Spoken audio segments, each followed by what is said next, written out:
going on, everybody? I'm Gray Status with Brooklyn Gamers, and sitting next to me is Crazed. What's up? And this is our very first Last Call episode.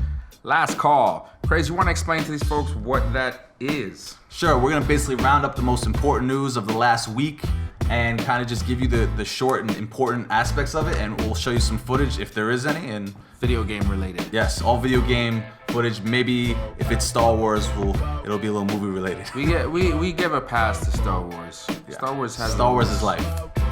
Star Wars is bae.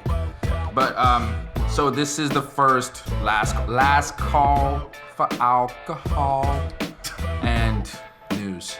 So we're gonna kick it right off with our first piece of news. We got to play the Division Alpha. So what did you think about that, Crazy? I mean, we got a small slice of the game. We're not really supposed to talk about details. I loved it. It's kind of like Destiny. It's kind of like some other games. We won't know until the game we get a little closer. Hopefully the beta has more information. Again, like we signed an NDA. We're not really supposed to say much. Kind of sucks because I don't think it would hurt the game at this point. It's only positive. So I'm looking forward to it. But in a couple weeks, we'll be able to talk about it a lot more. I know you liked it a lot. We're from New York City, and the game did a very good job of capturing the city so far. Very awesome experience. I thoroughly enjoyed this game. I'm looking forward to see what they change, what they add, what they take away, because it was just such a dope alpha. But yeah, like Craze says, we can't really talk about it, so we're not gonna go too much into it. All right, with that said, let's move on to our next piece of news. We got some news from CD Projekt Red, and they released some information about Cyberpunk 2077 and new Witcher DLC, Blood and Wine. Yeah, so we got some news from CD Projekt Red. It's a little old, but I definitely wanted to touch on it real quick because we're super excited for anything that they do. So first off, Blood and Wine is a new DLC for The Witcher 3, which recently won Game of the Year. We don't know when it's coming, but I'll throw up a screenshot. It looks gorgeous.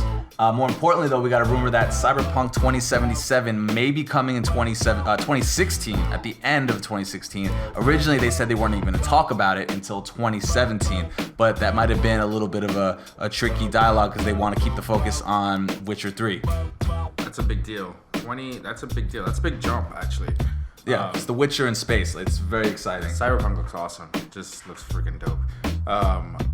Witcher 3. I mean, I always said it. There's nothing wrong with a little bit of blood and a little bit of wine.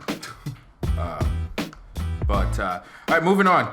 We got some news from Destiny. Always fun to talk about Destiny. Crazed, his most favorite game. Bungie just announced that they weren't gonna give out any more DLC. They were gonna give time-gated events. Then there was a giant uproar in the community. People freaked out. It was all over Reddit. And they came out with another piece of information saying that they were gonna have more DLC coming up, and just wait for it.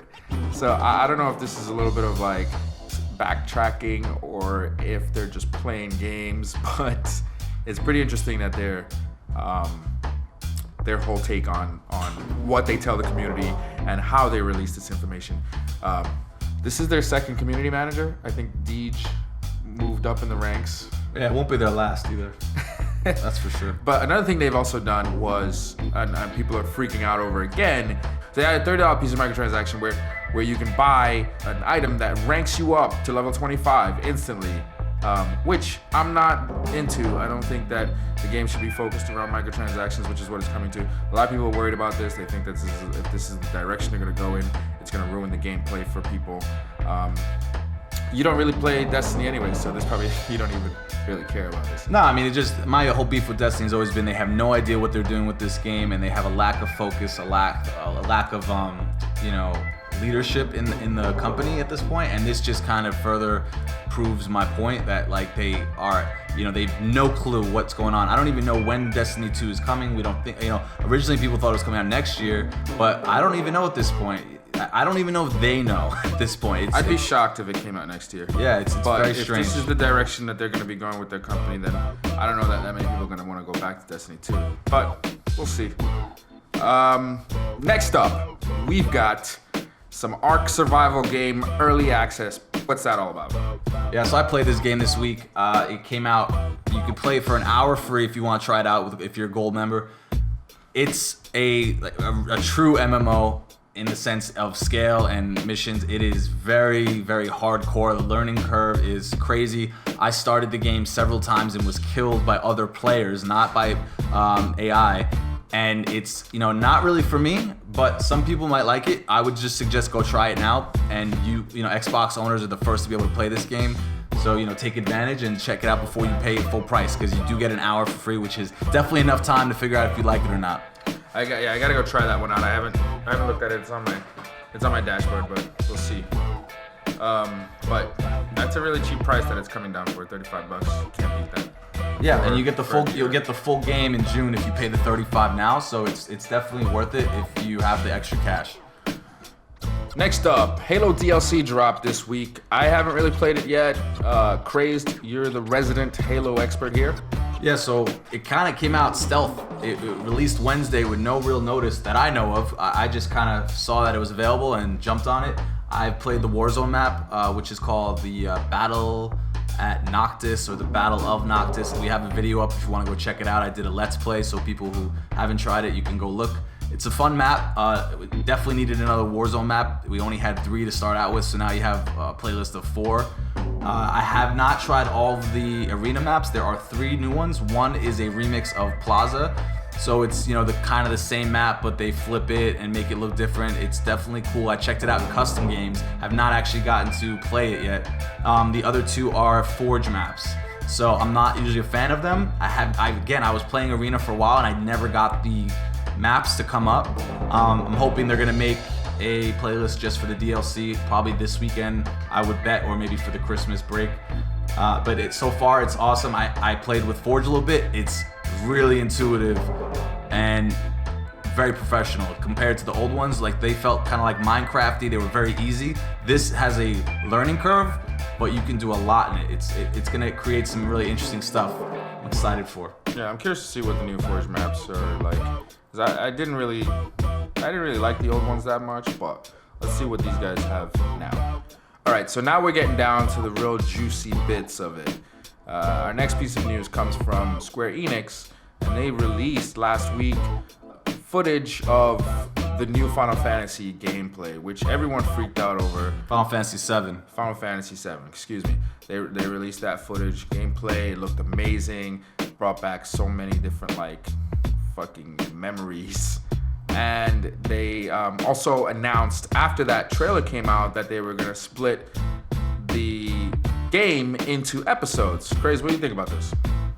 Yeah, so we knew this. I'm not a huge fan of it. Again, I'm one of the few people who never played Final Fantasy VII. I've actually never played a Final Fantasy game in my life. I'm a huge gamer. Really? Not one? Not one. And I played most games in my, I've been gaming since I'm 4 years old on the original Nintendo. I just never got on this franchise. There's a couple franchises I probably missed, not many, probably Uncharted and Final Fantasy being the only 2 I could really think of. I'm excited for it because of everyone else's excitement. So I just wasn't a fan of the episodes because I just want to play the whole game all at once. But maybe this will be good. I can't really say as someone who's not played the game, but we do know they released this week that one of the episodes is done. We don't know when it's coming. I'm hoping next year if it's done already. And we also don't know, is it episode 1 of 3, 1 of 5? That's also an important thing. And how much it's gonna cost. These are all important questions, and they have purposely avoided all of these, answering these questions. Episode 1 of 7. Yeah, I wouldn't be surprised with them. 1,000. All right, well, I played pretty much almost all of the Final Fantasy games. Even Tactics. I love the Final Fantasy games. So for me, this is just I will play whatever you want me to. Just give it to me. Yeah, and that's what they're counting on. Take my fucking money because I want the game. I want it now. But Final Fantasy VII is one of my favorite of the Forever franchise, and I think that they're doing a huge fan service by releasing this game. So I'm not gonna ask for or demand anything. I just want the game. I just want to get my hands on it. Yeah, I get that. So, all right, winding down. We got news last week. Kojima, and this is old, but we got some new stuff now. Kojima was not allowed to go to the Game Awards, which is kind of crazy. But now, new stuff came out. Kojima has teamed up with Sony to make his own company, and they're gonna be working on a new game. Craze, any? Yeah, so another important piece of information is that he was not allowed to the Game Awards because of Konami, obviously, and then he is also not allowed to even speak about why he's not working there anymore. They had him on some crazy contract. He can't even give us some like juicy details like reality TV, like, you know, oh, someone, you know, disrespected my girlfriend and I had to slap the Konami boss. We have no idea what happened. Nothing. It's just I know it's just a difference in direction, because he kind of mentioned that, you know, that their ideas are stale. That was about the extent of what he's gonna say about it. But more importantly, he's teamed up with Sony to now make his next game, and with his new studio, which is very exciting. We don't know anything about it. It'll be years before we see it, but exciting nonetheless. Yeah, kind of stale. I think when a video game company that's as big as Konami starts going to mobile games, then things have gotten stale. Yeah, I agree. And we don't play mobile games at all. I understand they're big, but to me, it's not in the same realm as gaming. Yeah, so we're definitely excited and looking forward to see what comes out of Mr. Metal Gear himself. Our last piece of news for the week, last call, Star Wars. This isn't really video game related, but we're so excited about this. Star Wars dropped, and we are losing our minds over this movie. Yeah, we're not gonna do any spoilers in this video. We're gonna also make a reaction video or a impressions review video where we think the franchise is going. We loved it. It was everything we hoped for, and we're gonna talk about it in depth, on the next video. But we just wanted to touch on it because it's newsworthy. I mean, I guess the most important news out of it, as of right now, it is breaking every record in the book. It has broken the record for most amount of money made first day. It's gonna break the record for the most amount of money made in a weekend, which is pretty incredible. Yeah. Disney's making their money back for sure. And moral of that story is do not release any movies within a month of anything Star Wars. Yeah, just don't release your movie anywhere near Star Wars. Don't do it. Quentin Tarantino is gonna suffer, and that movie looks awesome too, The Hateful Eight. But don't do it. It's just not. He is chosen poorly. That was last call. Thank you for listening. Once again, I'm Gray Status, and this is Crazed with Brooklyn Gamers. So please remember, hit that like and subscribe button, and We'll see you on the next one, guys. peace.